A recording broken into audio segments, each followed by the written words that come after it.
The mystery of what happened to 38-year-old British woman Elisabeth Jane Ross has now been revealed, and her fate replicates a phenomenon we've seen time and time again. Elisabeth disappeared after telling her family she was visiting American friends in Greece. Authorities now believe this was a false story so as not to cause concern, and that Ross had actually gone to stay in an apartment in Athens, which was a base for NGO volunteers. She dedicated much of her adult life to doing NGO work to help Middle Eastern refugees and migrants, often travelling alone, and witnesses saw her talking to homeless migrants on the street shortly before her disappearance. The alarm was raised when Elisabeth went missing, but then family members became perplexed at strange text messages Ross then apparently began sending from her phone. Has revealed he received haunting text messages from his daughter's phone, which read, "I need some quiet time. I want to be alone." Her loved one said the messages were out of character and didn't match her typical conversation style, and that's because the messages, despite being sent from her phone, were not being sent by Elisabeth. They were being sent by her killer, to create the false impression that Elisabeth was still alive. Facebook posts on Elisabeth's account also apparently revealed her intention to travel to Turkey, but again, she wasn't responsible for the posts. The messages stopped, the phone was switched off, and then a homeless man made a grim discovery. A bad smell coming from a suitcase that was left in an abandoned building, a limb protruding from the suitcase. Police initially suspected the homeless man to be the culprit, but the investigation took a new turn when it emerged that large sums of money had been withdrawn from Elisabeth's bank account in the days after her disappearance. €12,000 in total, the daily maximum allowed limit every day. This allowed police to scour CCTV surveillance footage linking the man who made the withdrawals with the same man seen on camera leaving the apartment building carrying a large suitcase. His route ended at the abandoned complex where 2 days later Ross's body would be found. A few minutes after arriving at the scene, he appears to be leaving without the suitcase. Eyewitnesses also revealed they heard screams from the NGO apartment where Elisabeth was staying. The authorities now had their prime suspect. They tracked him down to a remote mountain village, and lo and behold, upon his arrest, the alleged killer was revealed to be a 26-year-old Afghan migrant. Someone who had visited the apartment regularly as a cleaner with his partner, likely knew Elisabeth and was likely helped by her as part of her NGO work. The suspect initially denied being responsible, ludicrously claiming he'd just found the body in a suitcase, a story that quickly fell apart when police revealed his fingerprints were on both the original suitcase and a second suitcase he transferred her body to. The suspect's partner also gave phone location information to the police, showing the Afghan had been present at the NGO apartment at the same time Elisabeth was staying there. After police found weapons at his home, the Afghan eventually confessed to the killing. The cause of death, asphyxiation. The motive, aside from the money, the 26-year-old Afghan perpetrator allegedly claimed that he murdered the woman because he believed that the victim wanted to make his partner a Christian, and that she kept talking about her Christian beliefs. Yeah.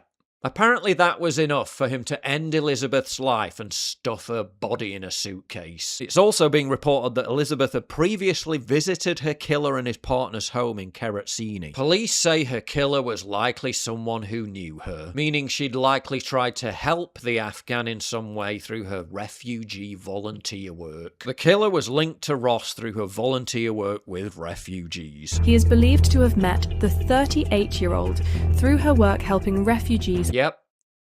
It happened again. Elisabeth had worked for the One Heart Charitable Foundation in Athens, which provides assistance to refugees in Greece, specifically by trying to help them integrate into society. One Heart also provides medical support to refugees, particularly those from Iran and Afghanistan. She devoted much of her adult life to travelling the world to make refugees feel welcome. She likely tried to help the Afghan man settle in Europe, despite him having a reputation for being violent towards women, tried to comfort and guide him by sharing her Christian beliefs, and he responded by doing the worst thing imaginable to her. A WhatsApp exchange reportedly involving one of the Greek police officers investigating the case shows someone asking him, "When will these women learn?" He responds, "Yes, this is true. I hope this will be a lesson." Sounds harsh, and of course the only person to blame is the monster responsible for this atrocious act, but it's kind of becoming a real reoccurring pattern, isn't it? Only weeks ago, American woman Jamie Carney was found dead in her home in Ireland, another victim of suffocation. Carney had took part in left-wing pro-migrant demonstrations. Her killer, a Jordanian asylum seeker who shouldn't even have been in the country, who Carney likely met at those protests. Now we learn of another similarity between Ross and Carney. Before she was killed, Carney inherited a large amount of money from her father, which is likely why the illegal migrant had been demanding money from Carney in the days before her death. Western white liberal women with the best of intentions, embroiling themselves in altruistic pursuits to try to help dangerous men from Africa and the Middle East. And this is the thanks they get. Some might call it a microcosm of the self-destructive, unchecked empathy that's plagued the West in general.